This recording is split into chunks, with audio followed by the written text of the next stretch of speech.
I'm joined now by a foreign policy analyst. You're familiar with him, Joel Rubin. He served as at the U.S. State Department as a Deputy Assistant Secretary of State. He's currently president of the Washington Strategy Group.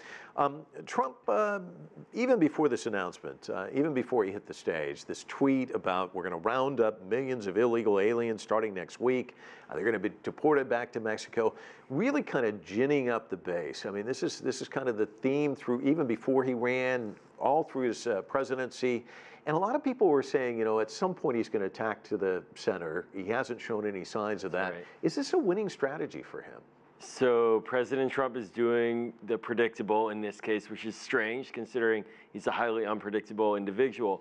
And what he's saying essentially is he doesn't see growth beyond his base. He has tried for 2.5 years to figure out how to get the moderates, get independents on his side. It's not working in poll after poll. He doesn't get higher than 46 or 47%. So he needs to turn that base out extensively, especially in swing states like Florida. That's why he's there. He needs people to come out and vote. If he can outperform, that means he can win. Let's listen to a little bit of what he had to say. And he's made quite a few pronouncements, of course, started with the economy, but let's listen to what the president had to say during this announcement.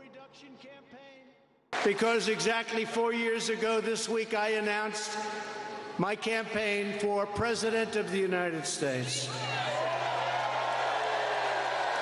And it turned out to be more than just a political campaign. It turned out to be a great political movement because of you. Our country is now thriving, prospering, and booming. And frankly, it's soaring to incredible new heights. So staking a lot to the economy, but this is a headline from the New York Times tonight. Global economic growth is already slowing. The U.S. trade war is making it worse. President's trade war with China and other partners is exacerbating a global economic slowdown. There's a risk, isn't there, tacking everything to the economy? There's a real risk. And in a way, he's playing the last war, the one that he lost in 2018, where his advisors wanted him to talk about the economy. He didn't. He talked about social issues. He talked about immigration, and Democrats won handily. Now maybe he's talking about the economy, but the real risk is, as you're describing, a year from now, we could be in a very different situation. And in fact, the economy, the performance of it, it was kind of juiced, I would like to say, where a lot of tax cuts and money was pumped into the economy, but increasing our debt. And now there's no more money for that, and there's really not a lot of options for him to strengthen the economy. So he's running a big risk with this strategy. And then, of course, the polls have not been kind to him. Even his own internal polls, firing some of the pollsters. Fire the messenger. Yeah, fire the messenger. But even in Florida, the most recent poll showing him lagging behind Joe Biden by about 9 percentage points. So this is kind of, in many respects, although we must say he was behind Hillary Clinton in the polls before winning the presidency. But at this stage, it does look like he's got an uphill struggle in many respects. Well, what Trump is looking at right now is a lot of red in terms of where he sits compared to Democrats, and he doesn't have a real strategy for how to get ahead of them.